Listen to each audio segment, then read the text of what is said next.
American States, co-founder and general counsel to the Newer Rights Foundation. He's also the U.S. chair of the Raoul Wallenberg Center for Human Rights, and where he is previously a senior fellow, and he has done a yeoman's work on this case.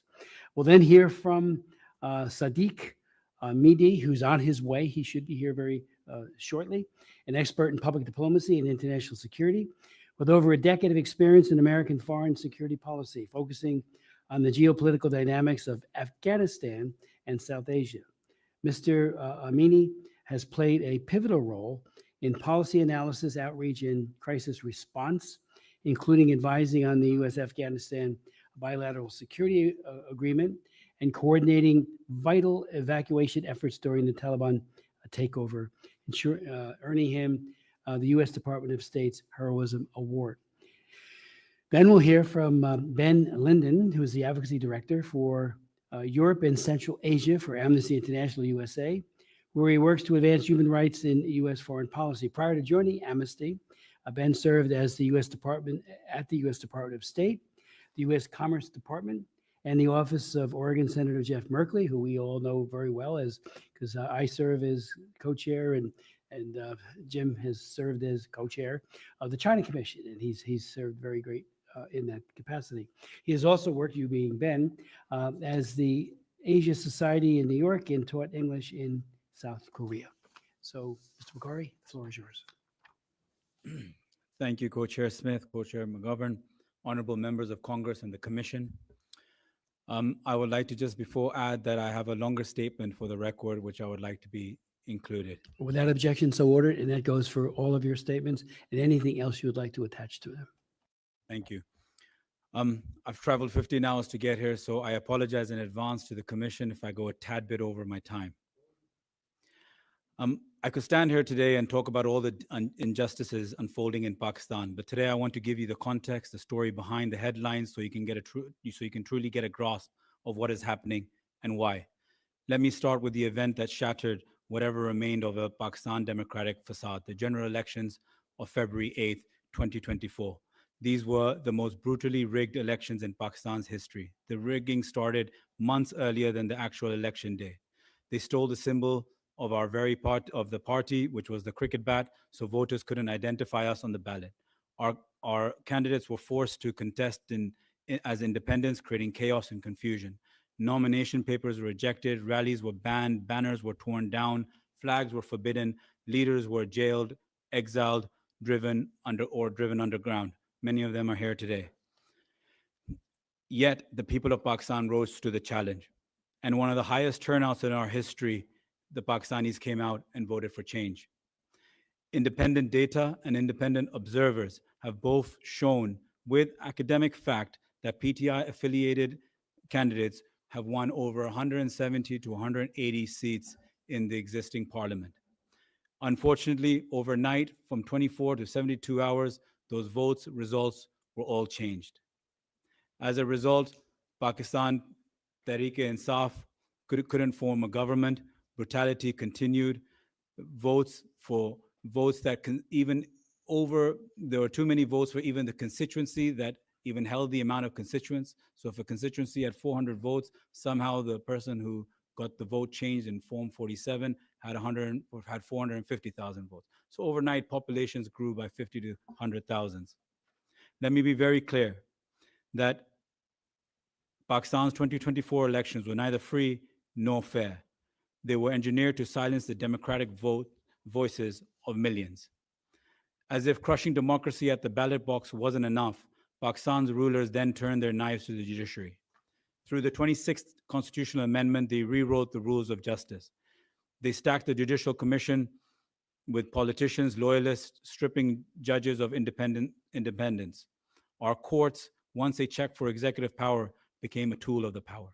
Previously, judicial appointments were driven largely by senior judges, themselves ensuring a measure of autonomy and judicial independence.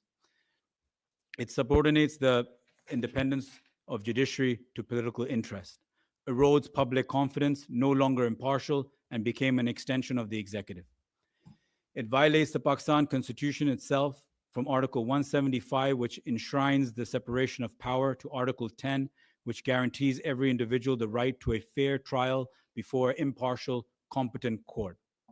The UN Special Rapporteur on Independence and Judges and Lawyers has said, quote, real risk to judicial independence and individual rights to a fair hearing by a competent, independent, and impartial tribunal. The ICJ has described it as, quote, a serious threat to independence of judiciary. In 2023, a Supreme Court bench declared that civilians could not be tried in military courts. However, the 26th Amendment, a larger hand-picked bench, reversed that ruling. This is not justice. This is a colonial tool of intimidation, resurrected to silence dissent. Pakistan now virtually stands alone in the world by allowing military trials of civilians under a constitution that supposedly guarantees its fair trial and due protest. The ICJ says it's a travesty of justice, glaring surrender of human rights. I want to add that these military courts, after May 9th, 2023, convicted 104 civilians, mostly PTI supporters, voters, or activists, were sentenced to a prison term of up to 10 years. Every single one of them was convicted, so 100% conviction rate. These trials were held in secret, in dark rooms where family and public were barred from attending. No charge sheets or judgments have been published till date.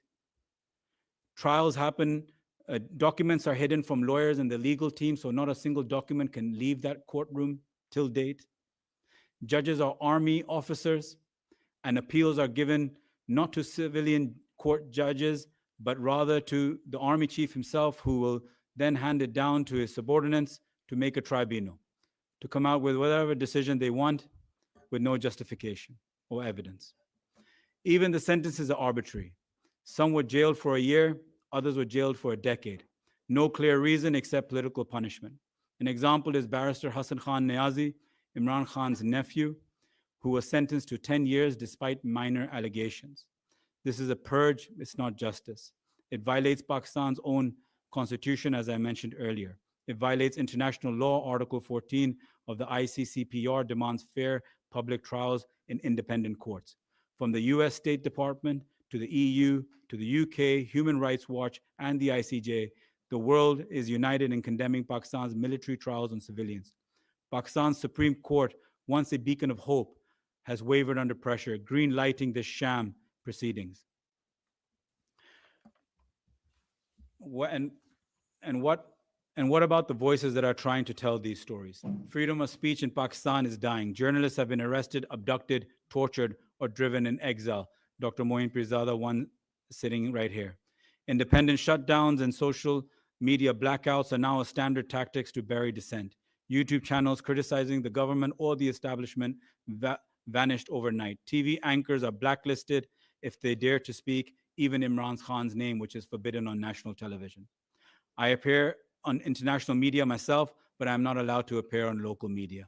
The consequences of this are deadly. From senior anchors like Arshad Sharif, one of Pakistan's most respected journalists who fled the country under threats for his life and continued reporting from abroad, was assassinated in Kenya. There are many cases of exile of our journalists that are abroad. Either they have to take a sabbatical if they don't toe the line, or they have to take exile. Most recently, a magistrate ordered nearly 30 YouTube channels to shut down simply because they expose the truth. Google wants them to take a legal stay in the High Court, which is not possible for those who are in exile. If they go to Pakistan, we know what torture is coming next. I want to, as this repression continues, the rigging of elections, the capturing the courts, military trials, the silencing of media, it all leads back to one man and one thing: the elephant in the room, former Prime Minister of Pakistan, Imran Khan. Since 2022, he has faced relentless prosecution. Over 200 legal cases he's been charged with. From cases like the Iddat case, which is a ridiculous illegal marriage case, to murder charges, to one that him and his wife, Bushra Imran Khan, have been charged for, the Al-Qadir case. The Al-Qadir case was 190 million pounds, which was a personal settlement between a property developer and the NCA, National Crime Agency of the UK, which then got deposited into the Supreme Court of Pakistan. Nothing to do with our government, nothing to do with Imran Khan. The money was deposited directly there, earning interest. That same property developer developed a university in a trust, which Imran Khan and his wife were trustees of. All have agreed that there's been no financial benefit. In fact, 200 plus students have studied for free. This is the first time in a country where a husband and wife have been imprisoned for giving university level education for free to 200 odd children. Abduction, breaking into homes, trashing of their personal property, abduction of children, torture, using women as a tool to get the politicians and the men out to surrender themselves is the first time we've seen this in Pakistani history. On November 26, more known as the Islamabad massacre, Pakistani people took to the streets to protest peacefully. In exchange, they were met with an iron fist. 12 people were killed. Even a dear colleague of mine, Muhammad Idris, who was my worker and friend, was shot in the stomach and died. The government claimed no casualties and claimed that they didn't use any ammunition. Thanks to international media, BBC, Reuters, and The Independent, they unearthed 12 deaths from that protest itself. As others I know will speak about, and the co-chairs have said, the United Nations Working Group on Arbitrary Detention has declared Imran Khan's imprisonment as illegal and demands an immediate release. Imran Khan remains the most popular figure in Pakistani history and remains the most popular leader of a political party till date. I want to just briefly, just before I conclude, add that Imran Khan and his wife are in solitary confinement for over 23 hours a day. They are in inhumane conditions. Bugs and insects are deliberately released into their cell, which is not even a cell of what one should get when he's a former prime minister legally. Their prisoner rights are abused. They aren't given fresh water, substandard food in 50 degrees temperature. They say that they have some form of cooling, but what they do is they cut off the electricity. Intimidation in front of his wife is done by a supervisor beating up a subordinate in front of her to intimidate her. This is all being done so Imran Khan can see his wife in mental torture and then try to break his will. This is unfortunately not going to happen. Imran Khan, his colleagues that are in prison, from our two-time former Foreign Minister Shah Mahmood Qureshi to our 70-year-old Health Minister Yasmin Rashid, are all facing arbitrary detention for years now. I call upon all the esteemed members here today. The choice is clear. We either let it slide into further dictatorship under the cover of law, or we stand with the people who yearn for democracy, dignity, and justice. Lastly, I just say the people of Pakistan deserve to choose their leaders fairly, to speak without fear, to live under laws that protect them, not persecute them. I thank you for your time. I urge you to stand with 250 million people of Pakistan and look away from the hand-picked few. Thank you very much. Mr. Bukhari, thank you for that extraordinarily powerful statement, for your courage. And it's hopefully not only will Congress, but the executive branch will sit up and take note right now. So thank you so very much for that. Mr. Genser. Thanks so much, Commissioner Smith, Commissioner McGovern, Congressman Subramanian. I really appreciate the opportunity to testify on the human rights crisis unfolding in Pakistan. I speak today as international counsel to former Prime Minister Imran Khan, whose case exemplifies the alarming erosion of democratic institutions, rule of law, and civil liberties under Pakistan's current regime. My testimony will first talk about the broader situation marked by repression, censorship, and arbitrary detentions. I'll speak briefly about the plight of Mr. Khan, specifically, before concluding with recommendations for Congress, the Trump administration, and broader international community. And I'll also seek to not repeat the really important points that were made by my colleague Zulfi Bukhari as well. Since Imran Khan was removed from power in April of 2022, Pakistan's human rights landscape has deteriorated markedly as the military-backed authorities use a range of repressive measures to consolidate power and suppress dissent. There were more than 4,000 arrests made following protests that were sparked by Khan's detention. As Mr. Bukhari noted, 104 civilians convicted by military courts, 85 of them still behind bars, and these prisoners were all given from 2 to 10 years in prison. Estimates vary overall, but there are likely more than about 1,100 political prisoners behind bars in Pakistan, while about 8,000 others remain under indictment but are out on bail, awaiting trials to be held. Equally troubling, Pakistan's information landscape has been engineered to elect and keep in power for the current regime, and its prime minister, led by its prime minister, Shehbaz Sharif. The general election was supposed to happen in August of 2023, but was held illegally late under the Constitution. I won't speak more about that because Mr. Bukhari covered it. But the US, EU, and UK expressed serious concerns about election irregularities and called for an investigation. In addition, press freedom has been totally and completely eviscerated. The Committee to Protect Journalists have condemned blocks on critical websites and the throttling of access to the internet. Broadcasters have been banned from mentioning Khan or the PTI. In beginning April 2022, the media regulator PEMRA issued various directives outlawing Imran Khan from appearing on the air, and even past speeches, culminating in an order that branded his speeches all as, quote, hate speech. Over the last week, as was mentioned already, Google was ordered to remove and did in fact remove the YouTube channels of 27 government critics, including journalists and Imran Khan and PTI supporters, at the demand of the National Cybercrime Investigation Agency for, quote, sharing highly intimidating, provocative, and derogatory contents against state institutions. In essence, they just admitted publicly that it is because of their speech. Now the Pakistani regime is going further, and they're demanding that if Google wants to remain in business in Pakistan, that they need to block access to these websites, not just in Pakistan, where they're violating international law by banning what is obviously protected speech, but they want those sites to be banned locally. So, for example, the journalist here in the room today from Pakistan who was forced to flee the country because of persecution, the regime is now trying to stop him from broadcasting from the United States or people around the world hearing what he has to say. I think it's going to be very important for Congress in light of the fact that Google is an American company to send a very clear message to Google that this should not be tolerated and they should not bend or break to the pressure from the Pakistani regime. In this context, the case of former Prime Minister Imran Khan demonstrates the collapse of democratic norms in Pakistan. As noted, he's faced more than 200 cases. He remains behind bars today, held in solitary confinement, and already facing a prison term of over 27 years on an array of politically motivated convictions. His wife, Bushra Bibi, is already serving a 7-year sentence on similarly politicized charges. And there are literally hundreds of more cases that the regime is bringing against Khan, all totally bogus.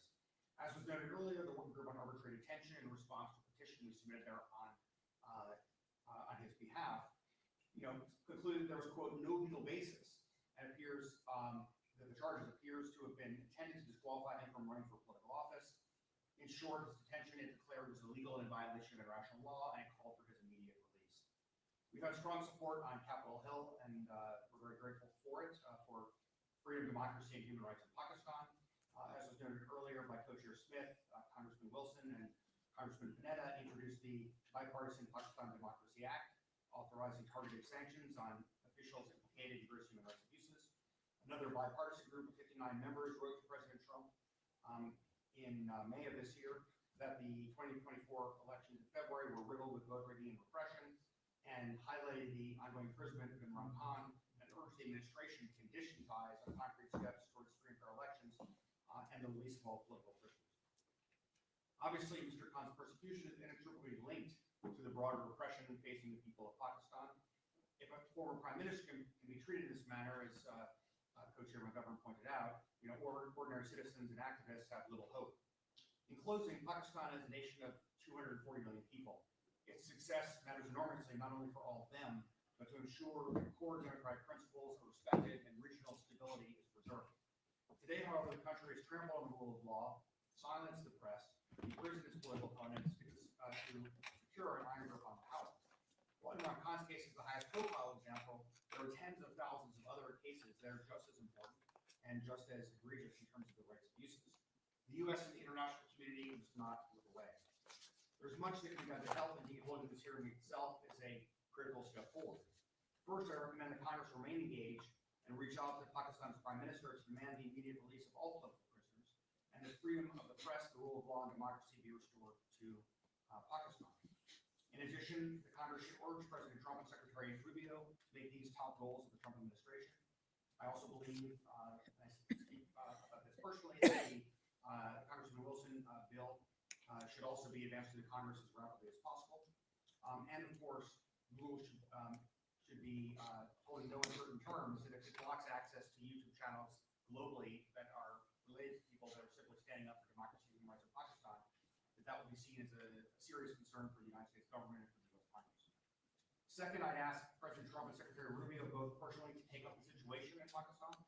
While undoubtedly situations in places like Ukraine, Gaza, and Iran, among others, are taking up enormous diplomatic bandwidth, the future of Pakistan is incredibly important to the United States, which needs a stable partner with whom to cooperate on a wide array of issues. The relentless crackdown on democracy, freedom, and the rule of law in Pakistan causes enormous instability within the country and makes it much more difficult for the U.S. to see Pakistan as a reliable partner.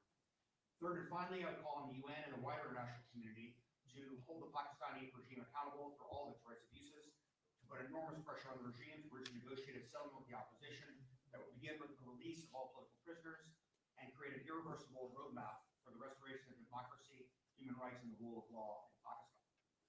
Tragically, the suffering of others has overshadowed the severe repression of the Pakistani people by the current regime. That said, however, the fate of Pakistan will have an enormous impact not only on its own people, but on the region and the world.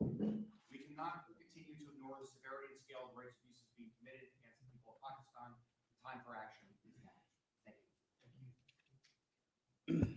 Mr. Omini, thank you very much, Jared. Good afternoon, Congressman Smith, Congressman McGovern, and all of the distinguished members of the Human Rights Commission, all of the participants in this room. Thank you for inviting me today to speak on the topic of Pakistan and its ongoing repression and human rights abuses. It's very important for the US Congress to understand the nature of the Pakistani state in order to be able to adopt clear policy in order to deal with it accordingly.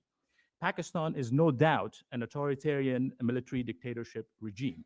The military controls every aspect of the Pakistani state, from political appointments to economic policies to diplomacy to resources, leaving no room for genuine civilian governance. That's not to say that the civilians are innocent, and I will get into that in a later part. The recent general election of 2024 serves as a testament to this truth, as it was only a show designed to install a government favored by military. The evidence for electoral manipulation is undeniable. We witnessed internet blackout, media censorship, opposition groups were suppressed, candidates favored by the people were disqualified to clear the path for military's favorite choices. These actions confirmed that the election was a sham, and in fact, there is no democracy there. Another critical issue is, for decades, Pakistan's ethnic minorities have been treated as second-class citizens. Their rich cultures, languages, and identities are suppressed, and their grievances are met with a state-sponsored repression. The arrest and continued detention of Dr. Mehrang Baluch, a prominent Baluch female leader, is just one example. Dr. Baluch committed no crime. Her only offense is fulfilling her civic duty, protesting against violence and discrimination her people endures, and courageously seeking justice for the countless disappeared and murdered Baluch citizens. Her detention, carried out in blatant disregard of all international norms, highlights the military dictator's fear of a strong, capable women leaders, especially those emerging from ethnic minority communities. Religious minorities in Pakistan. Pakistan's religious minorities live in constant state of fear. Non-Muslims, including Christians, Hindus, Sikhs, along with Shiites, Sufis, and other sects of Islam, have never been truly safe. They face discrimination and violence. The legal system often becomes a tool of their oppression, failing to provide the protection and justice they deserve. Blasphemy laws are weaponized against them, mob violence is frequently condoned, and their places of worship are routinely attacked. The plight of women in Pakistan. Pakistani women face restrictions and discrimination across all aspects of life. While the regime may parade women in political roles, their presence is largely symbolic. These women mostly come from rich and powerful families with ties to the military and doesn't represent the grassroots. Even these women rarely exercise any real power. If male political leaders are mere puppets of the military, one can only imagine the utter lack of agency afforded to the women. Beyond the political sphere, women in Pakistan confront violence, including honor killings, domestic abuse, sexual assault, Forced marriages remain a tragedy for many, and the cases of rapes often go unaddressed, with victims facing a justice system that frequently fails them. Furthermore, women disproportionately suffer from unemployment and lack of economic opportunity, perpetuating a cycle of dependency. The regime's failure to genuinely address these issues speaks volume about its disregard for half of its population. But the most critical issue of all, Pakistan's duplicity and double game when it comes to its relationship with the United States. Pakistan has consistently played a double game with the United States, portraying itself as an ally while undermining American interests. They sided with dictators in Russia, China, and Iran as they created, armed, trained, and managed Taliban terrorists. Their objective was clear: to kill Americans and NATO forces in Afghanistan and force them out of the region that they got. They used the charismatic figure of Imran Khan, then Prime Minister, to mislead President Trump after announcement of his South Asia strategy. Khan rushed to Washington presenting a message of peace from the Taliban, a message that was in fact a carefully crafted deception by his Russian counterparts. He convinced President Trump to pursue a peace deal with the Taliban, which only empowered these terrorists, as they were never sincere. The peace process inevitably failed, leading to the US withdrawal and the subsequent establishment of a gender apartheid regime in Afghanistan by the Taliban terrorists, whose Russian recognition just a few days ago proves the Taliban's status as a Russian proxy. And the civilians played a key role in this. As I mentioned, Prime Minister Imran Khan at the time acted as a spokesperson for the Taliban, as he was going around the world indicating that this group is an indigenous group serving the interests of the people of Afghanistan or serving Islamic identity. That was not the case. And it was later proved, however, the dangers, the terrorism nature, as well as the hatred that they have towards the West, towards women, and all of the ideals that we have. And civilians played a role in that. So the Pakistani state cannot buy the trust of the United States by imprisoning only few individuals like Imran Khan or the head of the ISI, Faiz Hamid. They need to go after the broader network of all of the Russian, Chinese, and Iranian networks within their establishment, whether it's political and military. Now, the Pakistani leaders, both military and civilians, complain about the Taliban threats as they seek US assistance to combat them. But even now, according to them, the Taliban is good for Afghanistan but bad for Pakistan. This is a blatant display of their duplicity. Pakistan's ongoing arrest, detention, and forceful deportation of Afghan refugees is shameful and inhumane. These Afghans had escaped the very Taliban tyranny that Pakistani leaders helped bring to power, and now the Pakistani regime is forcibly sending them back.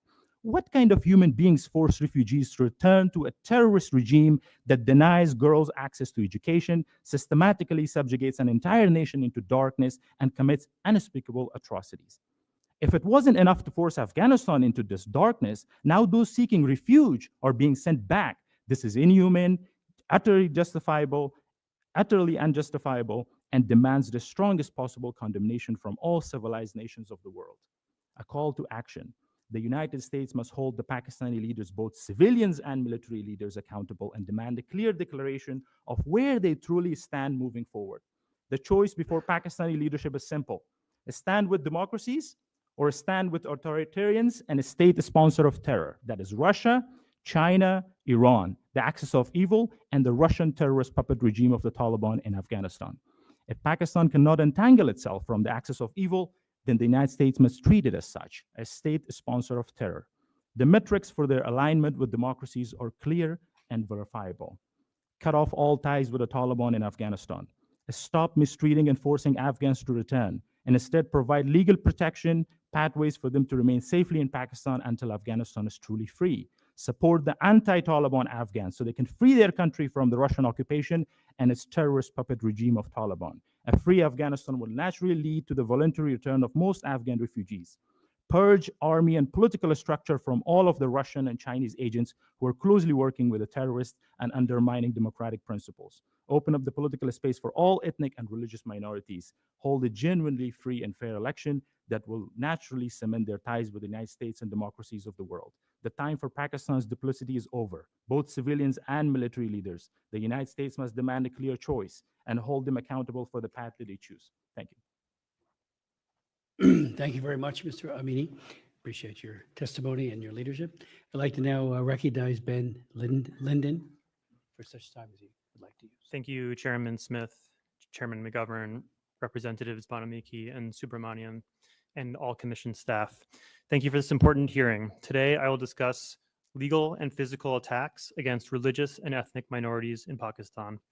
These human rights violations contribute to the erosion of rule of law for all Pakistanis, creating an environment hostile to all dissent. The crackdown on freedom of association and expression experienced by the PTI, as described by my colleagues on this panel, should be understood in the context of this larger assault on human rights. First, I'll speak about the attacks on the Baluch activists. The Baluch Yakjati Committee, the BYC, has mobilized thousands to peacefully demand justice, accountability, and an end to enforced disappearances. Yet BYC members who attempt to peacefully protest are arrested, while internet and mobile services are routinely suspended and media coverage of the protests is severely restricted. Dr. Marang Baluch, chief organizer of the BYC, has been under arbitrary detention alongside 5 other activists since March 22nd. Meanwhile, the Baluchistan Assembly recently amended its provisional anti-terrorism law to allow for detention up to 90 days without charges. The activists could have their sentences extended further under this law. Last week, the BYC announced that its detained activists had been relocated and that their families were being denied access. Dr. Marang and the other activists have not been given due process and should be freed. The past 6 months has also seen a marked increase in enforced disappearances and extrajudicial killings targeting Baluch activists. Just 2 weeks ago, BYC member Zishan Zahir was abducted. 8 hours later, his bullet-ridden body was dumped. These cases are part of a systemic attack on the rights of the Baluch community. Turning now to religious minorities. For decades, Pakistan's penal code has barred members of the Ahmadi community from calling themselves Muslims or practicing their faith in public.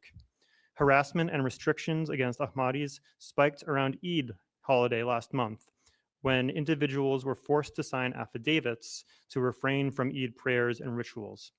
3 Ahmadis have been killed since mid-April in apparent targeted attacks.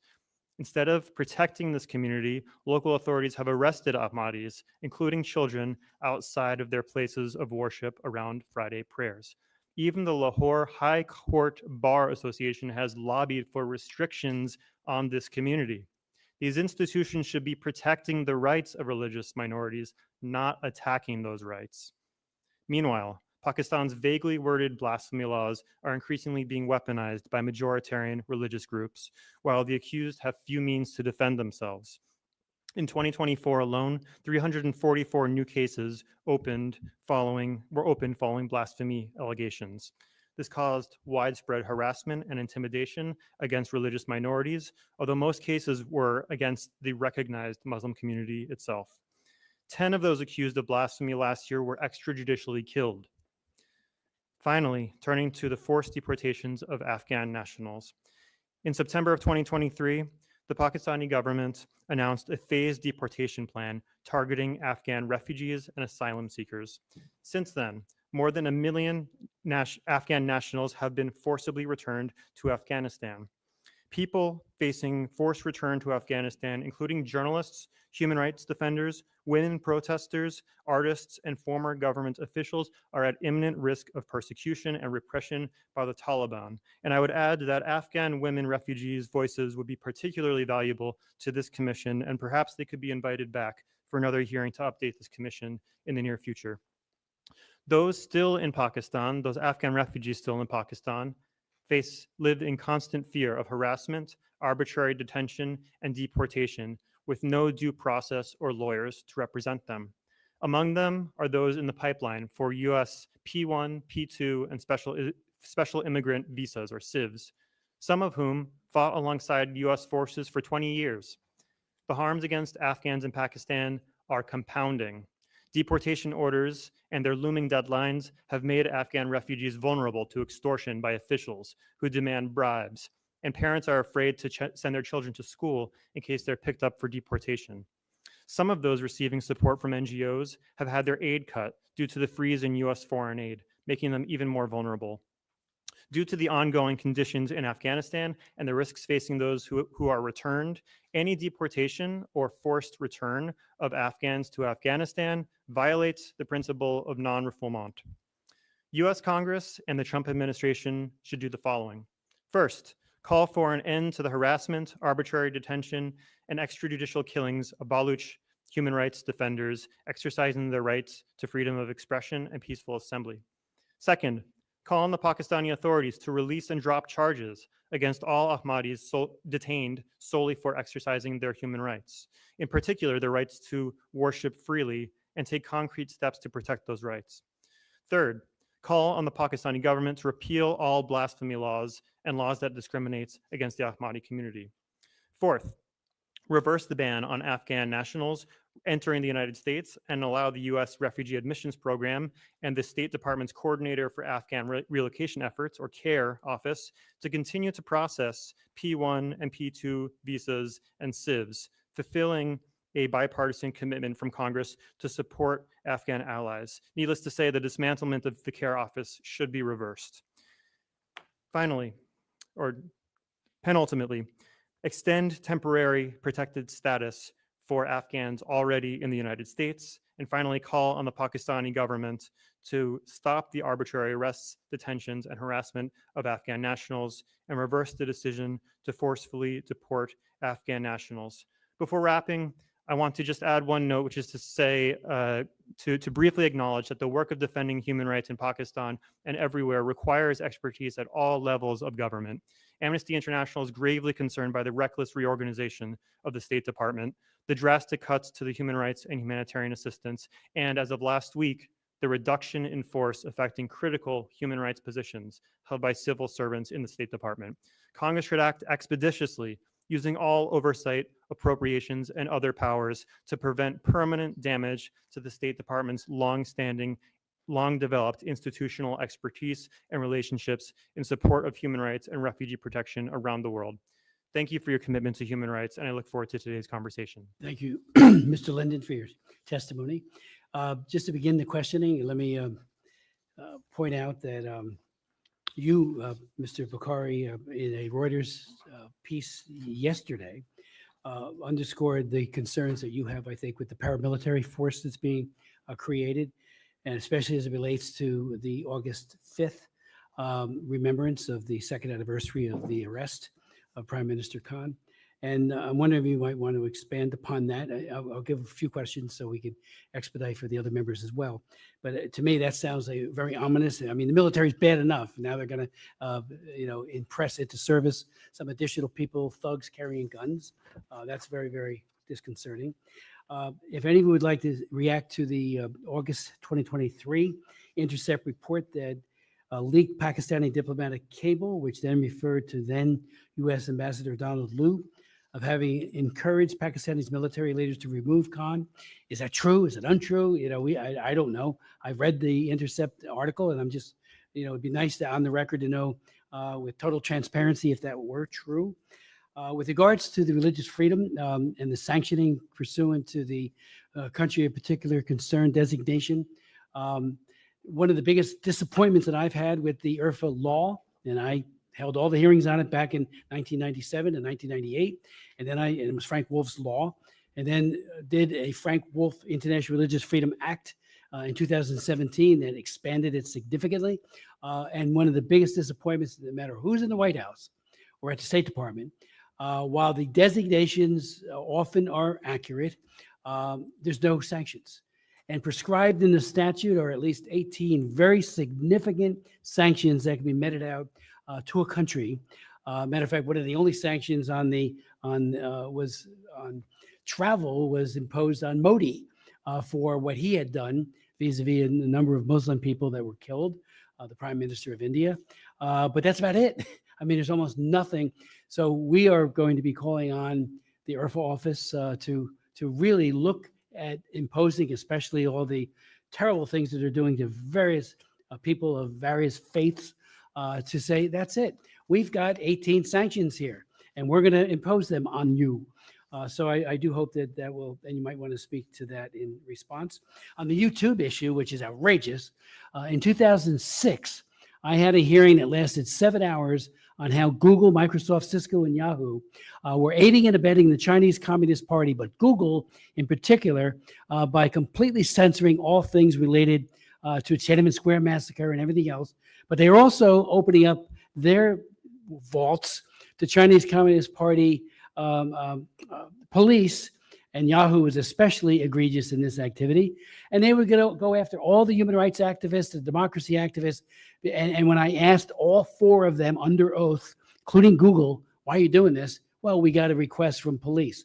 I said, the police and the PRC are thugs. They kill people, they torture people. And now we see Google responding to one magistrate's demand to take down YouTube videos. And I think that's outrageous, and we need to raise that to them as well. Why? They enabled the Chinese Communist Party, still do, but they're also, unfortunately, now playing a very malign role here in taking down those videos.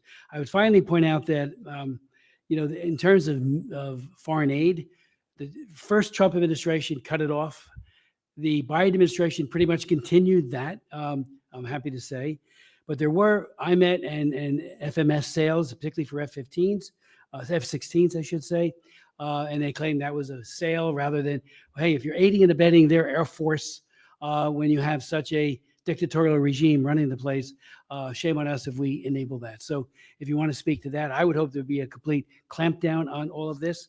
That has not happened. So we need to push that as well. So if you could, and again, if you all would like to finally make any further comment on HR 2311, bipartisan bill headed up so ably by Joe Wilson and Mr. Panetta. That to me seems a very good step, but we need additional sanctions. That's why the CPC, country of particular concern sanctions, they're sitting there right there to met out because of what they're doing on the religious persecution side. Thank you, Co-Chair. As it goes for Donald Liu, who I believe was the Undersecretary at the time, Right. there was what you call the cipher, a classified document that goes from the ambassador from your ambassador back to your foreign office in your respective country. When that was decoded, and it was shared by our foreign minister to our prime minister at the time, Imran Khan, it had very non-diplomatic language used by Mr. Liu at the time.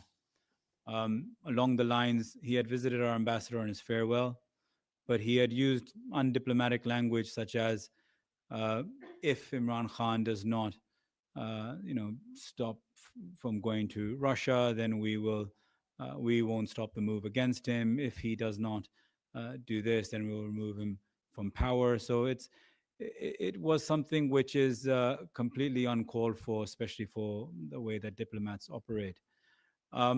It also, when that was also given to the prime minister, he then declassified it from the federal cabinet of the country. And after it's declassified, it was then presented in front of the cabinet.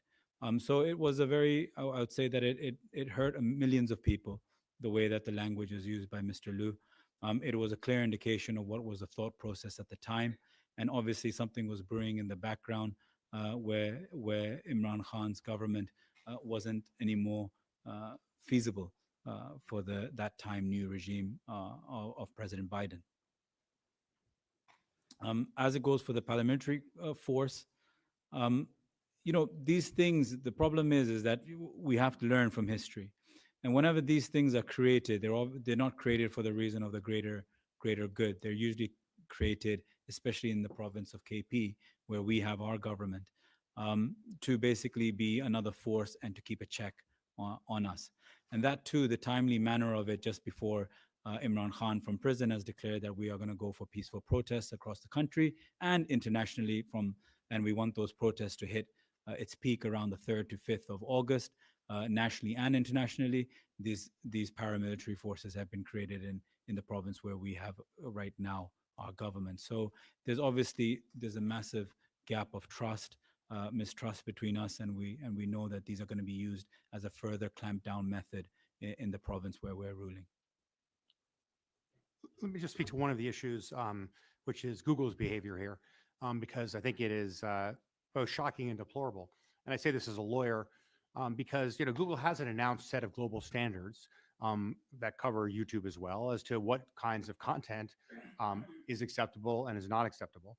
And it should not be bullied by any country in the world that adopts arbitrary court orders that violate international interpretations of international law.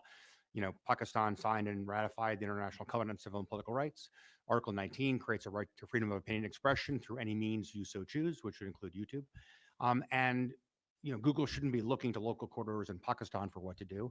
It should be looking to its own standards. It should look at the complaint about videos and evaluate under their own standards, which are global standards, as to whether or not those standards have been violated.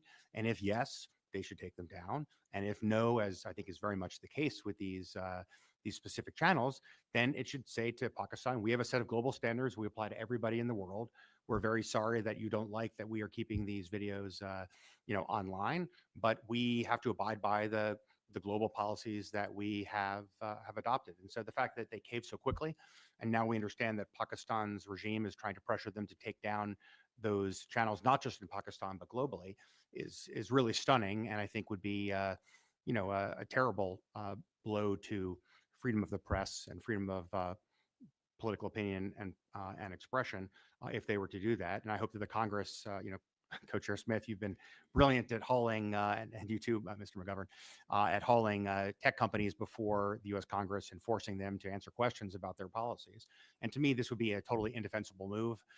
As of the moment, a court in Pakistan has suspended the blocking of those channels, but this is actually more of a move by the government that actually asked for this, because the government is trying to, in essence, extort Google into doing what it wants, and it's putting at risk, obviously, the money that they're making from Pakistan in the process.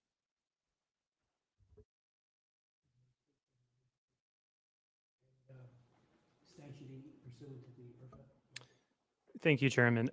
So Amnesty International does not engage directly on CPC designations, but that being said, I think looking at the language of the statute, Pakistan certainly engages in systemic, ongoing, egregious violations of religious freedom with respect to the treatment in both law and practice of Ahmadis and those accused of blasphemy. Also, just with respect to your point about weapon sales, I think the spirit of the Leahy Law, right, whether technically applicable here or not, should be upheld, and gross violations of human rights should certainly be looked into. And finally, just on the point about the Pakistan Democracy Act, we don't take a particular position on that either, or on the issue of sanctions on Pakistan. But I think what it demonstrates just generally is the degree to which the understanding of these human rights concerns has grown within Washington and around the world, frankly. And that really is just, I want to say, a credit to the human rights defenders, the brave journalists, lawyers, and activists who have stood up both in Pakistan and in exile or as part of the diaspora community to really shine a light on these tremendous concerns. So I just wanted to recognize that. And to your point, Congressman, related to the military support that we are providing to Pakistan, I think we have reached a critical stage where the Pakistani leadership need to make a decision. They can no longer tiptoe between the authoritarianism and the democracies of the world. They can no longer be getting support from that side and then from this side, because it's counterproductive. I think the way things are moving in a direction where the Pakistani leadership have to choose. I think the recent meeting that President Trump had with the chief of the Pakistani Armed Forces, Asim Munir, is a clear testimony to the fact that who's in charge in Pakistan, and that they need to make a decision accordingly, that whatever supplies or support that they would need in terms of military for their armed forces, it needs to be aligned, that they can no longer be allowed to have within their entities and structures, whether military or civilian, people who have affinity to terrorism, people who have affinity to Taliban, and to people who have affinity to communism in China or the dictators in Russia. And I hope that they make that decision, and we need to make it conditional upon them that as long as they have those ties, that we would no longer be providing them support, and we will no longer be counting upon them in this struggle that is coming up.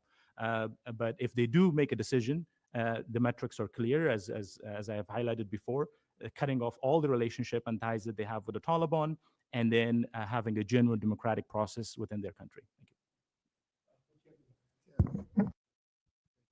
Thank you very much, and I'll be brief because I know there's other people here. But let me first of all thank all of you for being here for your testimony. And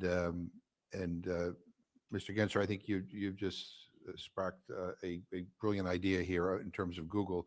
I mean, I think what we should do is we should call them in and have a private meeting with them. And if the private meeting doesn't turn out to be satisfactory, we do a public meeting with them. But I do think they need to know that people are watching, and that if they care about Congress, that they ought to care about the fact that we don't like what we're hearing. And so we that's something I think we can commit to.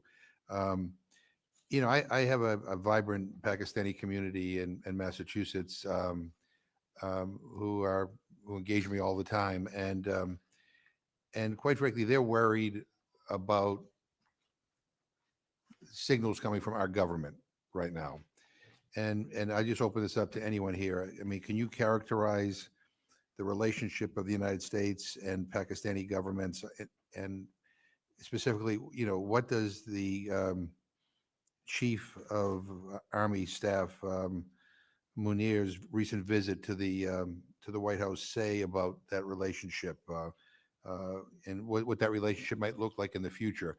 Because I get a lot of calls from people in my district who are really concerned about that, and I'm just wondering if any of you have any reaction to that. Mr. Bukhari? If I may, that's a great question. I think, as it was stated earlier, that President Trump decided to meet who's in charge and who wields the power in this government.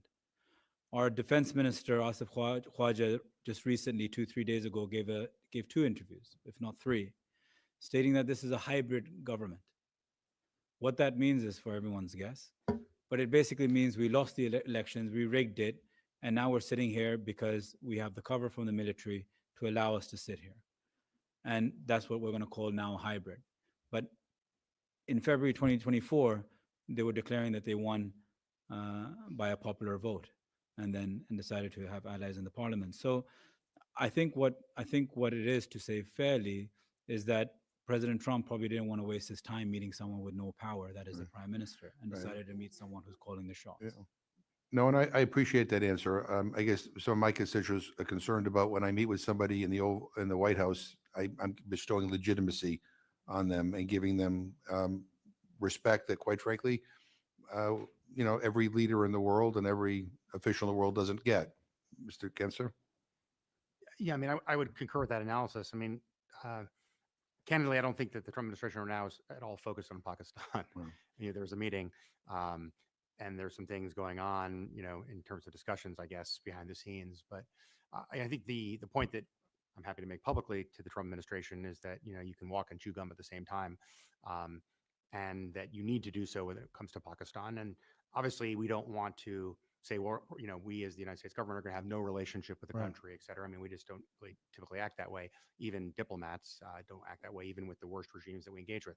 You have to engage with them. The key thing is to put pressure on them, and to have President Trump, Secretary Rubio saying very clearly that, we want to have a positive and strong relationship with Pakistan, but this is what needs to be done in order to get from here to there. And that includes, releasing Khan and the political prisoners and so forth. But I do think we do have to engage with people that are in power. I mean, we do this, even with Kim Jong-un, and we're trying to Which do it with Iran. I would, I would question whether that was a good meeting. No, I wasn't. Yeah, right. That But wasn't. no, I guess my issue is, I'm not talking about we don't engage. I'm talking about how and when you engage, and with whom you engage with. I mean, to me, coming to Washington is a pretty big deal, and it is unprecedented for a chief of army staff to visit the White House and meet with the president. But anyway, so I want a relationship. I think the relationship is good. We need to talk. We need to be talking about the political repression and releasing political prisoners and future of Imran Khan, all that kind of stuff. But it's kind of like how you do it, right? And so I think it also has to be multilateral. And I think we really need to engage the UN on this too. I mean, it's not just the U.S. that cares about human rights in Pakistan. It's obviously, countless countries around the world with very large, Pakistani diaspora Right. communities, et I cetera. agree mean, with you. it's Yeah, an yeah. enormous country, No, it Pakistan, is. and the number of people living abroad, I think provides a lot of hope, because when you see how engaged the diaspora is here in the United States, your own constituents, as you're talking about, and other members were too, that gives me a lot of hope, because all these people, or many of these people, have family back home who could speak to what's going on and can bring to life, the tragedy that is Pakistan today in terms of the rights abuses. So It- I fully agree with you. yeah, We need yeah. the highest level of engagement, and there need to be a very clear benchmark set for the regime. And notwithstanding transnational repression, I can assure you that my Pakistani constituents are very much engaged at every level. But I don't know if you have anyone else wants to add anything? Yeah. I'll just briefly add, I would hope that during that meeting between the president and Mr. Munir, that the president would raise human rights. I know that there are a broad range of bilateral issues, Pakistan being a very strategic country, but I would hope that in that meeting and in future meetings, whether it is between the president and the leader of Pakistan, or at any level, that human rights are raised, Right. amending the law, amending these overly broad laws that you pointed to, whether it's PICA or the blasphemy law or the law affecting the rights of Ahmadis. There are a lot of opportunities to do a lot of good work in those meetings, and I hope they will take that opportunity. And let me just, I just one other question. I'm a big believer that the United States needs to lead, not just by its words, but by example. And so, we can say a lot of things, but we have to do a lot of things too. And I think, Mr. Linden, you and Mr. Amini, you highlighted the precarity faced by Afghan refugees in Pakistan. And I also noted Mr. Amini's criticism of Pakistan's unwillingness to provide pathways to citizenship. I can't help but think of our own immigration policies here in the United States. I mean, the Trump administration's termination of TPS for Afghans leaves over 11,000 people vulnerable to deportation. And while I'm relieved that the travel ban on Afghanistan made an exception for Afghans on special immigrant visas, many Afghans who helped the U.S. during the war are not eligible for them. And so I guess my question, and anybody, for you guys, but if anybody who wants to chime in, I mean, can Congress credibly encourage the Pakistani government to support Afghan refugees when the U.S. government is unwilling to do so? How might we rebuild our credibility on this issue so that it's not just us saying to Pakistan, do something that we're not willing to do? I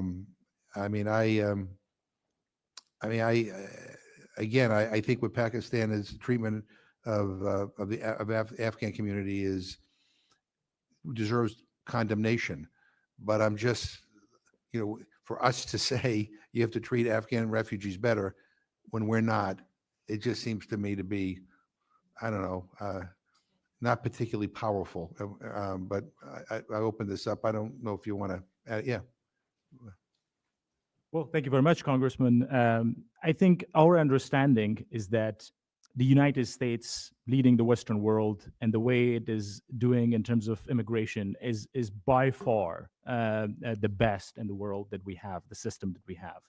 And the way they have treated Afghans from the first day that the Afghan Republic was appeared that was collapsed, that they evacuated their allies, they sent military planes and brought all of these vulnerable Afghans to the United States through different ways and channels, while the neighboring countries of Afghanistan, Pakistan, Iran, India, all of these countries, they closed their borders. I'm not going to talk about Chinese and Russians, that they did not do anything on this regard.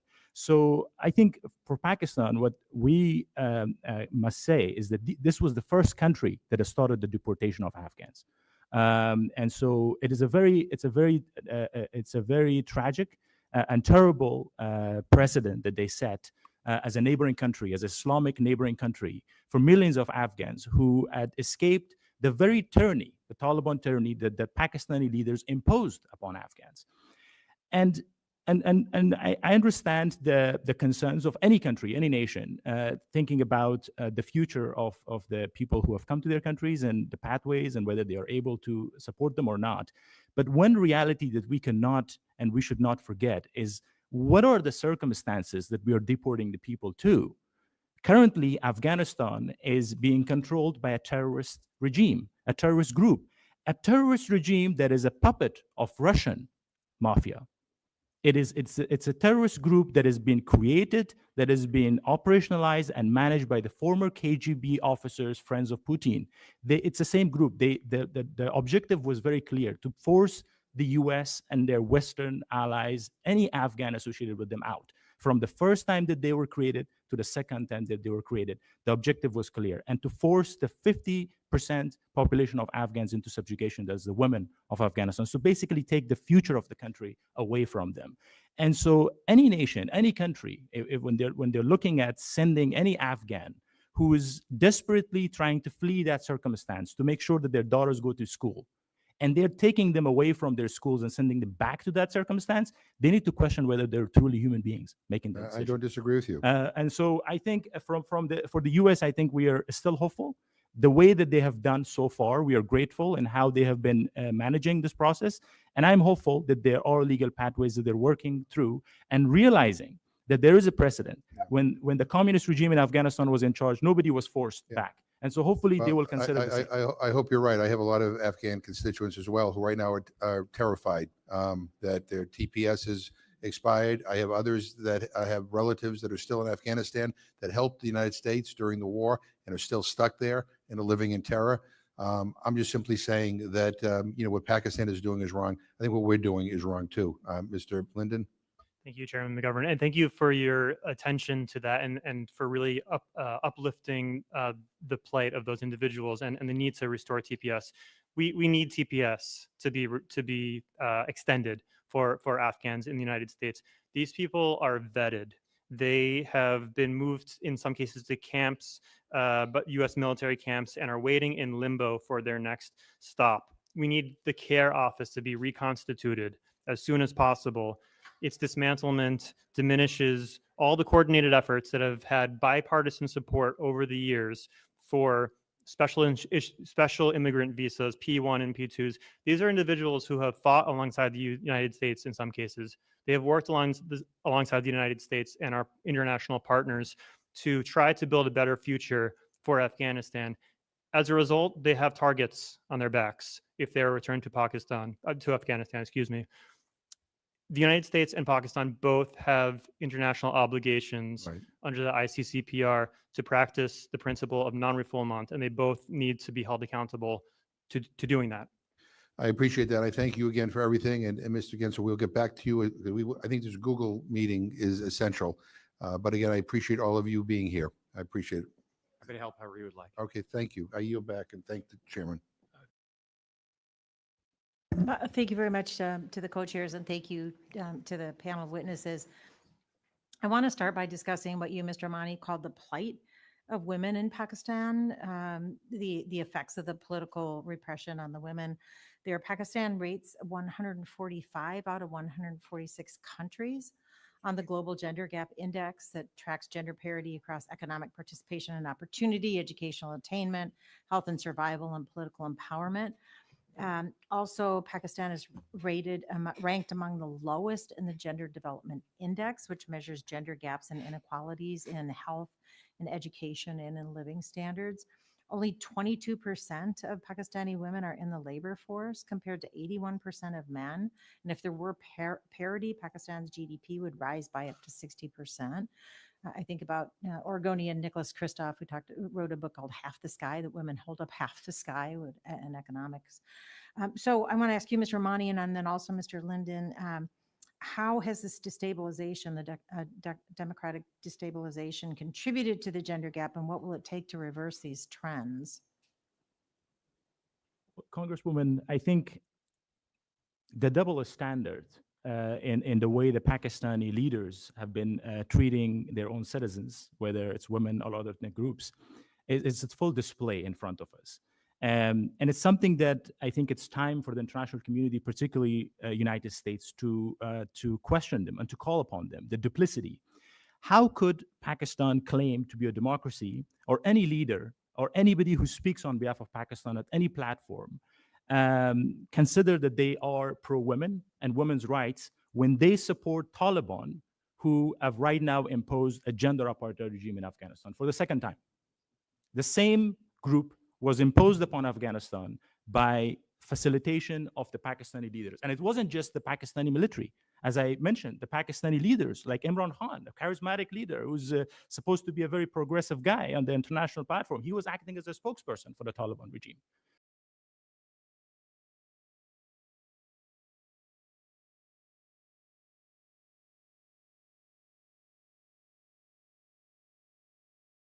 Straight. I mean, these are all correlated. The way they are behaving abroad, the way they are behaving internally, it's all correlated. And basically, the institutionally and the way the power structure is built in Pakistan, it's men with uniform, with guns, and with money who control this state structure. The women are basically treated as a household member and being used from the time to time in politics, basically as a gesture to mislead the world, as if there is women's rights, some prime minister or some minister, some diplomat. But when you go look into that, all of these women are tied to the powerful families, to the rich families who are related to the military. Nobody from the grassroots. As I indicated, Dr. Mehrang Baluch is a clear example of a Baluch woman who's fighting for the freedom of her people, but she's being treated in a way that she's being treated, and there's no guarantee for her life and what's going to happen to her, whether she would survive this. And so the way it's put up, this state structure is a bunch of men, autocrats, authoritarians, with deep-rooted male chauvinistic approach, not just towards women inside their country, but also around the world. And the way they're using Taliban is a clear example. The way they're supporting the Taliban is a clear example of where they stand. Thank you. Mr. Linda, do you want to weigh in on that as well? And then I do have another question. Yes, thank you, Congresswoman Bonamiki. First off, thank you for this question. I think, again, this would be a great topic for a future hearing so that this commission could hear directly from the women and gender diverse people that are directly impacted. And Amnesty International will be happy to help facilitate this in the future. You know, you asked one question about whether there was a better time. I don't have the knowledge to say if there was a better time in general. I will point to one particular form of law, which was the Transgender Persons Protection Act of 2018.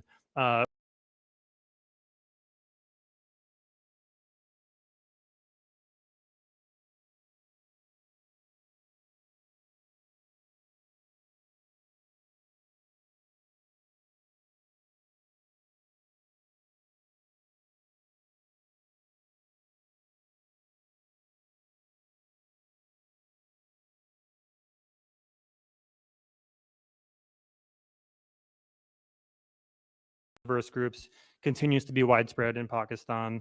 The government has yet to make any concrete efforts to enact its domestic violence prevention and protection bill, despite its pledges in multilateral fora to do so. Legislation related to harassment and gender-based violence were passed in the form of the Harassment of Women in the Workplace Amendment Act in 2022 and the Anti-Rape Investigation and Trial Act of 2021, but those laws have lacked implementation. There is also an ongoing issue, longstanding issue of quote unquote honor killings. There were 531 of them recorded between January and November of last year. Just in 1 year. Just in 1 year. There's a culture of impunity around those. And when it comes to gender-based violence, there is a culture, there is social stigma around reporting those. So these are deep-rooted issues, and it's important that they be raised. So I thank you for doing so. It looks like Mr. Bukhari wants to say Sorry, something, please. if I could just say a quick word. The gentleman on my left, he said some arguments, and I just want to clarify that Imran Khan was never going around being an ambassador for the Taliban, as he stated. Imran Khan is anti-war. I'm standing in front of congressmen of probably the most powerful army in the world. The U.S. spent over a decade in Afghanistan fighting these same people and got nowhere. And at the end, left trillions of dollars down the drain. So what is Pakistan going to do fighting these people when the U.S. miserably failed in it? So you must understand, we live in a neighborhood with Afghanistan on one side, Iran on another, India on another, and China. So Pakistan has to protect its borders. It has to try to protect the influx of terrorism that comes through those borders. And Imran Khan's always policy was that war leads to further terrorism. And that's all it was. So if the US couldn't find an answer to it, to think that Pakistan military or Pakistan political landscape could, is completely uncalled for. Another misstated fact was that every woman in politics is related to the military.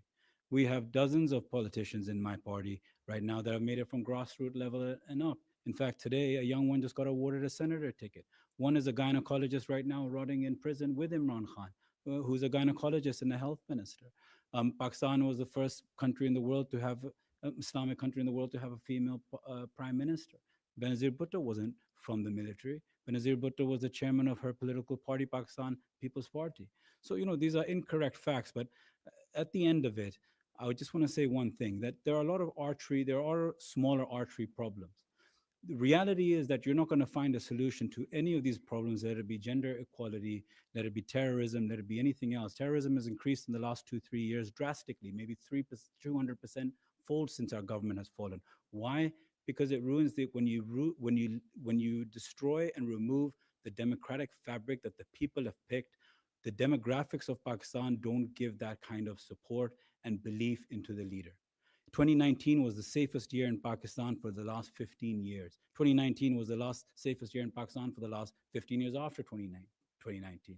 So reality is that when you get your basics and your foundations right of democracy and people's will and people's support and have the people supporting you, you can start going into the smaller arteries and handle all these problems like discrimination of women or freedom of religion and so on and so forth. Thank you.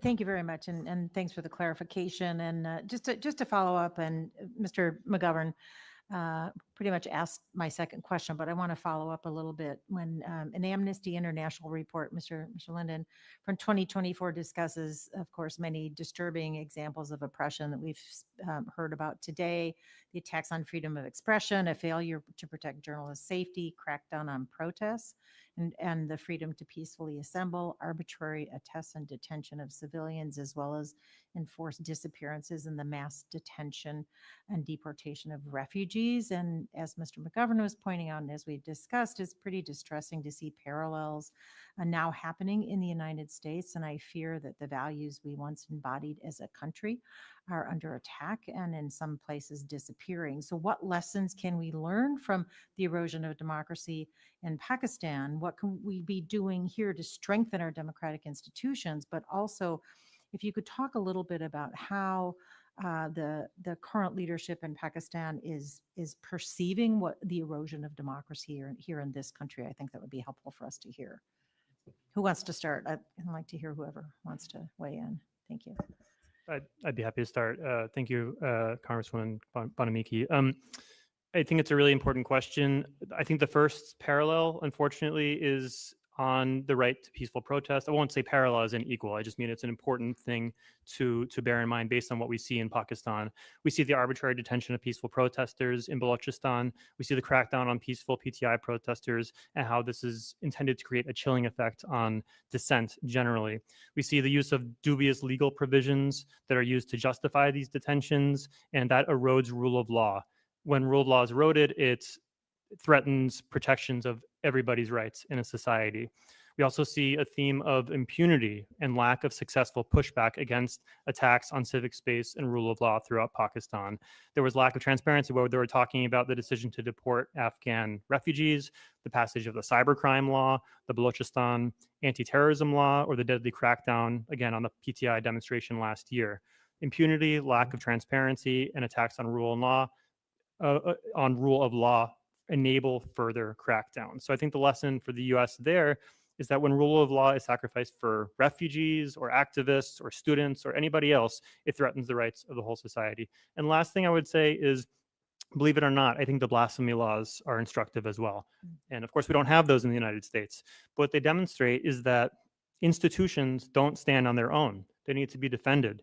When blasphemy allegations are made, police may protect the person from the mob that may go after them to try to kill them, but then they are pressured into arresting and charging the victim to appease the mob. Lawyers are afraid to represent victims of these allegations because they know that they too could be targeted, and they have. Judges are afraid to acquit individuals accused of blasphemy because they could be targeted for the same reason. So these institutions that were set up to protect people's rights need to be defended so that they can continue to protect people's rights. Thank you very much. Anyone else interested in a comment Just on may that? just respond to the gentleman. The United States fought for 10 years in Afghanistan or more and didn't win because Pakistan was supporting the Taliban. The United States fought in Afghanistan, didn't win because Russia was supporting the Taliban. And now we know that Russia was behind it. Russia was paying the Pakistanis, and Pakistanis were doing the dirty job for them. And they were also in coordination with the Chinese, and they were also coordination with the IRGC of Iran. That's why the US could not win in that region.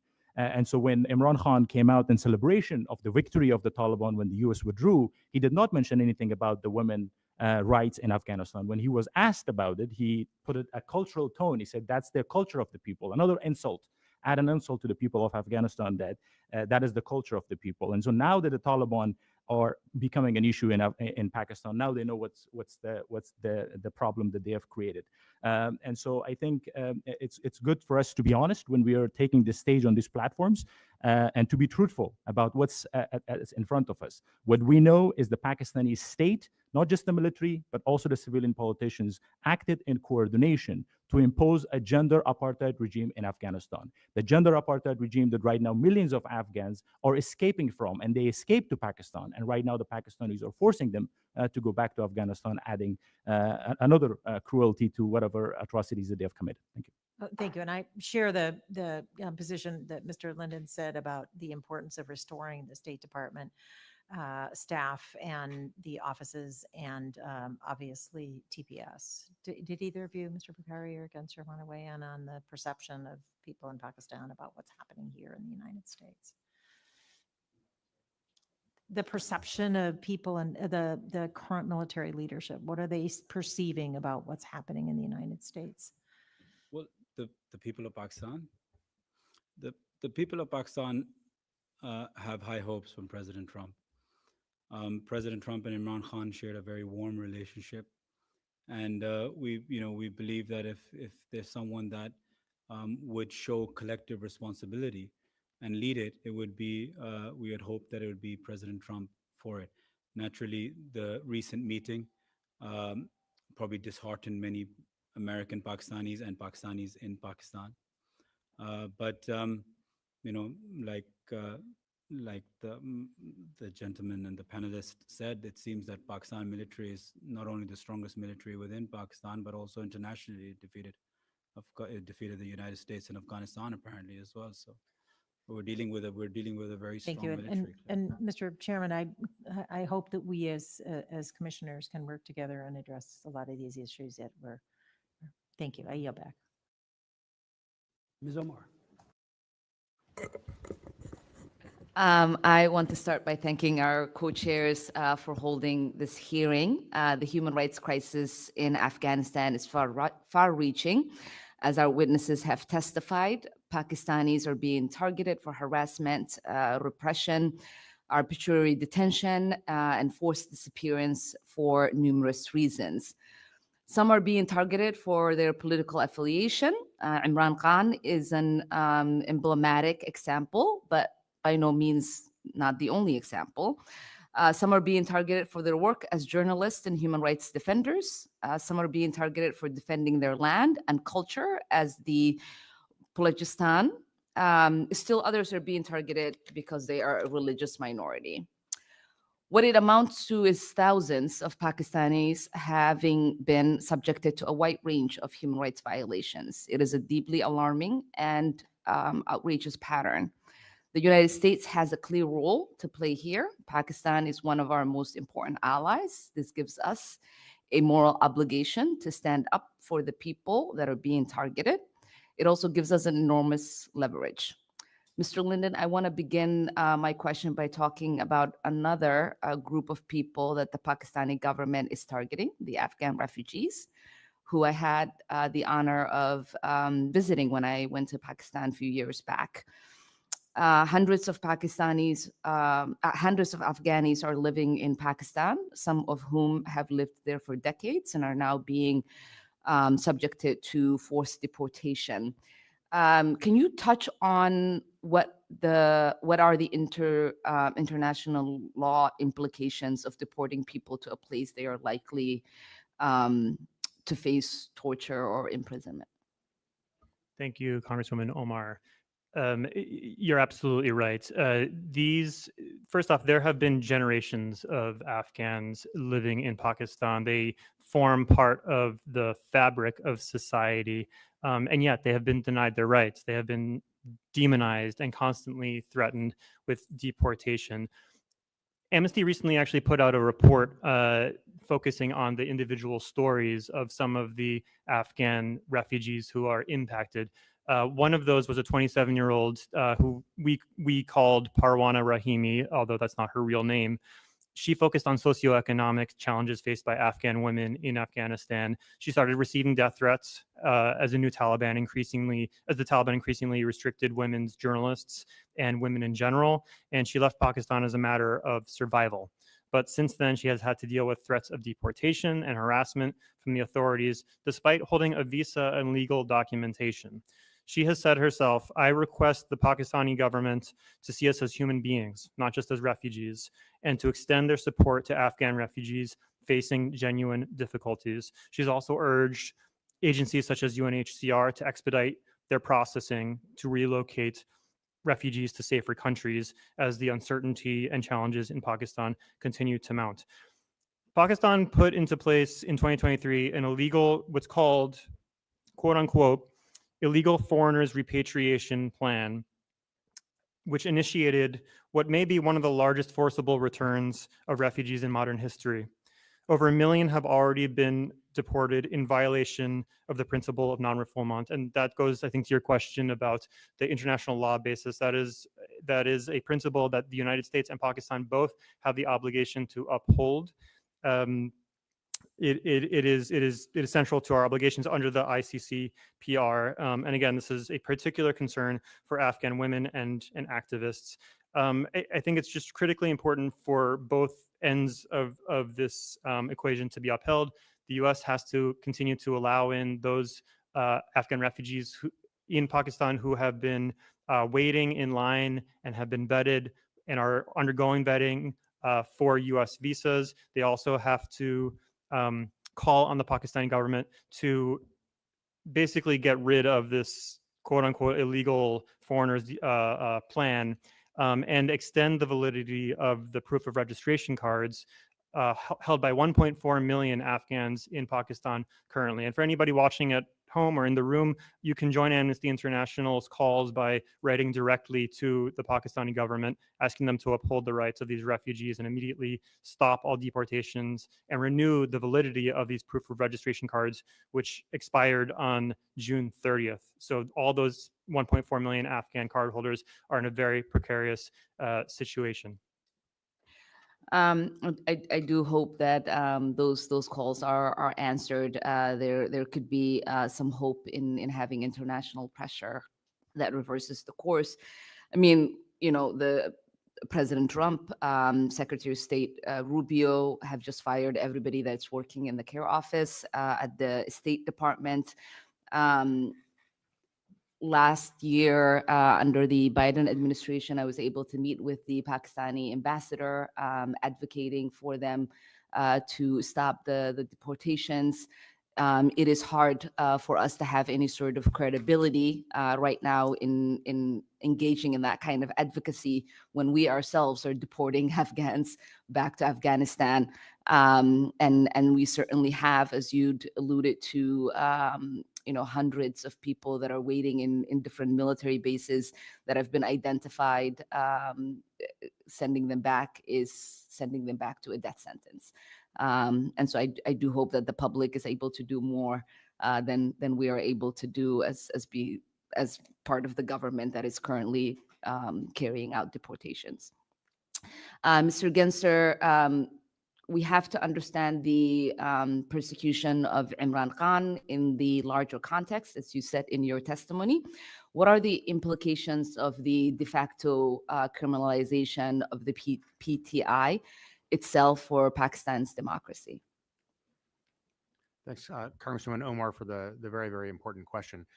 I've represented political prisoners in more than 20 countries around the world over the course of my career, a lot of them political leaders, some Nobel Peace Prize laureates, and so forth. And unfortunately, you see a very similar pattern emerge when authoritarian regime takes over a country. And transforms the country from being a democracy, albeit a fragile one, into an authoritarian regime, and it means they go after it from the very start. Anybody that might be in a position to challenge them. And in light of the circumstances in Pakistan, it made a lot of sense, obviously, that Imran Khan would be the first target because he had a very, very popular base of support and still does. But of course, it wasn't enough to go after him because of the wide array of supporters of the PTI in the country, activists and human rights defenders. And from there, you broaden the circle outward to those who threaten you, right? So you go after the media, right? Because any free and independent media can talk about the rights abuses that are being committed. You go after human rights defenders, people on the ground standing up for the rights of women, the rights of religious minorities, and so forth. You go after civil society organizations themselves. You criminalize NGOs, and you go after their bank accounts. You engage in transnational repression to go after those who are speaking out or acting against you around the world. My colleague, Mr. Bukhari, here was the subject of abuse of red notice, where they filed false charges against him. Interpol just listened to what Pakistan asked for and issued the red notice against him. And we were able to ultimately get that taken down within a number of months. But that makes it very difficult, as you can imagine, for anyone even abroad to think about speaking up and speaking out. You now see, of course, them going to companies that are operating in Pakistan and like Google, right? And then, trying to criminalize them simply just providing YouTube access to their own population of people who are journalists and human rights defenders and so forth. So it began with Khan and the PTI, but that was not nearly sufficient because Pakistan has such a vibrant civil society and strong tradition of political engagement by its population. And so I think that this is what we've seen, is this extraordinary retrenchment that began with Khan and the PTI, but obviously has proliferated, throughout the entire country and extended out globally around the world against any critics of the regime. Yeah. We're also seeing young members of the Pakistani Communist Party as well being targeted at the moment, right? Undoubtedly, yes. Anybody that is seen as a threat to the regime, and because they're weak and they know it, right? They are very, very afraid. My own experience has been quite interesting over the years, going up against many dictatorships, and I've met with many governments when I represent political prisoners. And, the bottom line is, if they were as popular as they thought they were, or as they claim to be, right, why do you need to repress anybody? Why don't you have free speech? Why don't you have free media? Let people tweet out what they want on X or any other social media platform, access YouTube, right? If there's nothing to be afraid of and you actually believe you have the popular support of your people, then it's very easy to let people say what they want, because you're not threatened by it, because you have transparency and accountability in your government. And so, yes, indeed, I think, any opposition political party is a threat, no matter how small, to this regime because of their tenuous grip on power. Yeah, and what does this tell us about this government's long-term ambitions and agenda? I'm probably not the best person to speak about that as an international human rights lawyer and someone who has worked on Pakistan issues for more than 20 years, but I wouldn't really consider myself an expert on the internal dynamics of it. What I can just say overall is that, it's a very difficult and challenging environment for the military regime, military-backed regime, to hold on to power because so many Pakistanis globally and within the country are so outspoken and are willing to risk their lives for the sake of their own people and their country. And when you're talking about a country of 250 million, with people being as vibrant and as engaged as they are in politics and civil society and activism in the media, right? This is not North Korea. Right? It's a very, very vibrant society that, one can access VPN to get news from around the world, despite the regime blocking it. The regime turned off the internet for 24 hours when the election day happened. And, that didn't stop the world from analyzing the results and saying that this was a stolen election. So I actually have a lot of hope because of the Pakistani people and the diaspora around the world for the future of Pakistan personally. And I think that this is the tidal wave that this current military regime is not going to be able to withstand ultimately.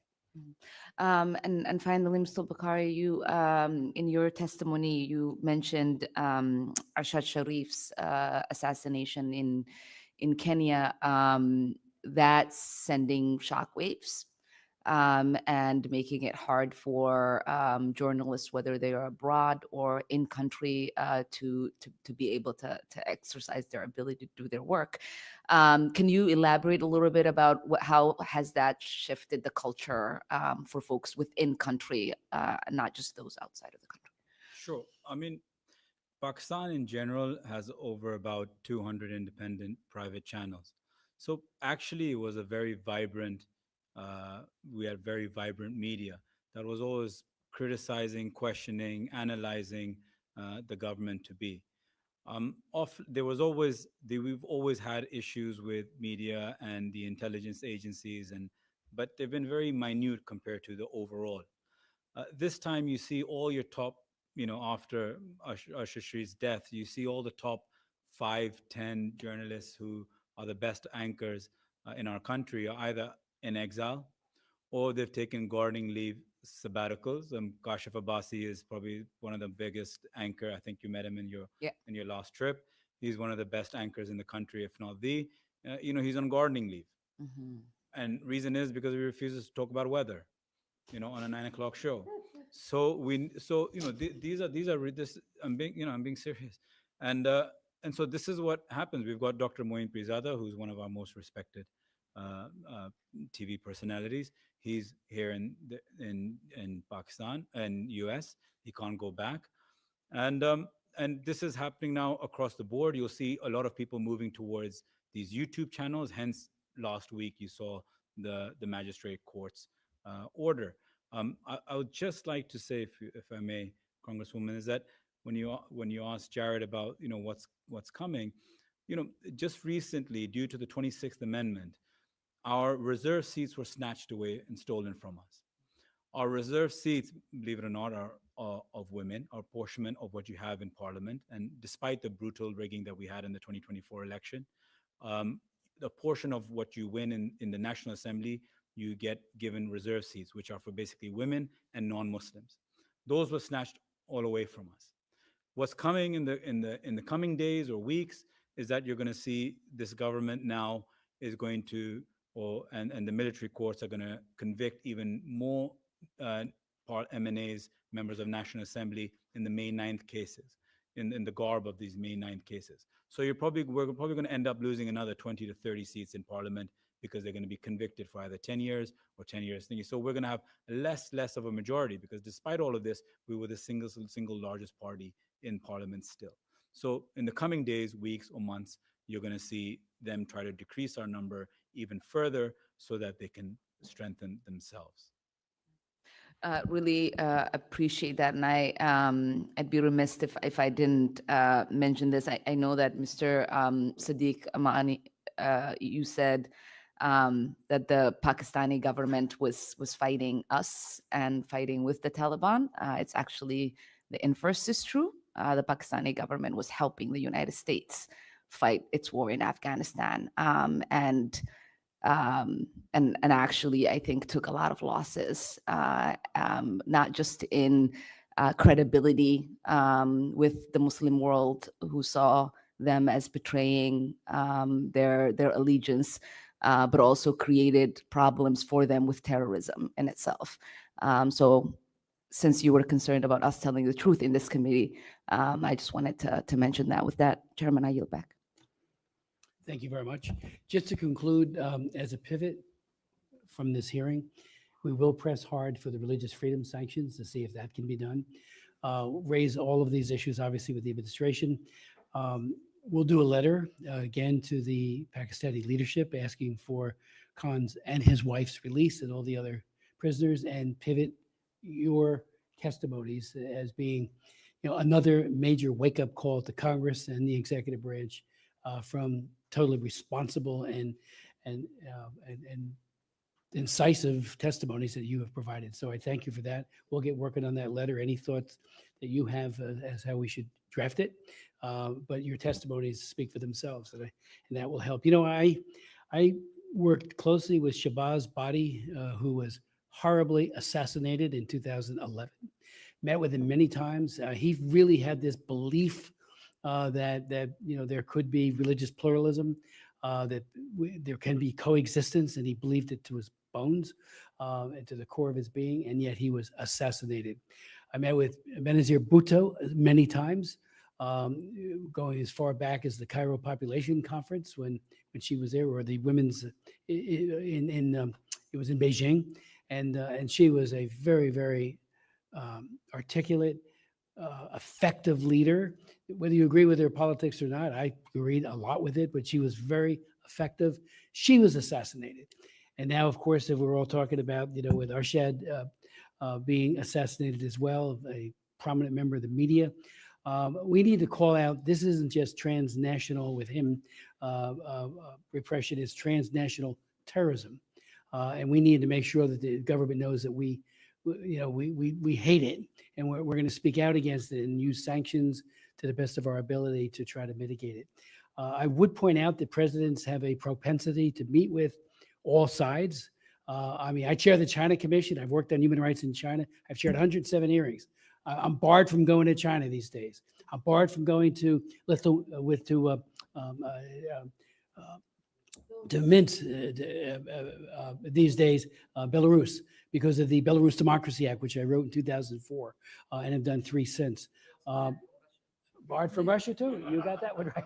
And so what I'm saying is that, our presidents traditionally have met with people who are unsavory. Why meet with Xi Jinping? Well, he is the president, but he's also a butcher, and he's committing genocide against the Uyghur as we meet here again today. But you got to meet with him to fight with him. Even President Clinton had the butcher of Beijing, Cha Haitian, who came here. He ordered the operational commander, sent the tanks in, killed all kinds of people. He goes to the Army War College and says nobody died at Tiananmen Square. I put together a hearing within 2 days, had all of these witnesses who saw it, including the Time magazine correspondent, a editor from the People's Daily who went to prison for trying to report on the truth. And we had an empty chair. We invited him to come too. But he went to the White House. He was now defense minister, promoted because of his brutality. And I did ask the president, don't do that, please, but he did it. But that said, unsavory people, and we got to make sure that when they have that conversation in the White House, it is no holds bars. And they say, look, you may be the chief of staff of the military or whatever you might be, but we find this absolutely objectionable. We're going to speak out. So we're going to follow up on everything. Your testimonies, your courage is extraordinary, and I can't thank you enough for it. And thank you, Jared, for always being a man of so many great ideas. And we've worked with Jared on a lot of countries around the world, and he is all in on Pakistan, and I thank him for that. The hearing is adjourned.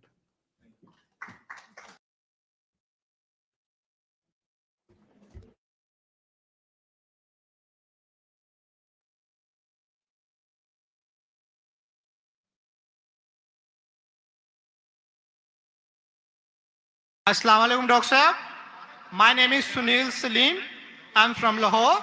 My profession is call center agent. क्या आप non Muslim हैं? Yes, I'm a non-Muslim. I'm a Christian. Go ahead. Okay.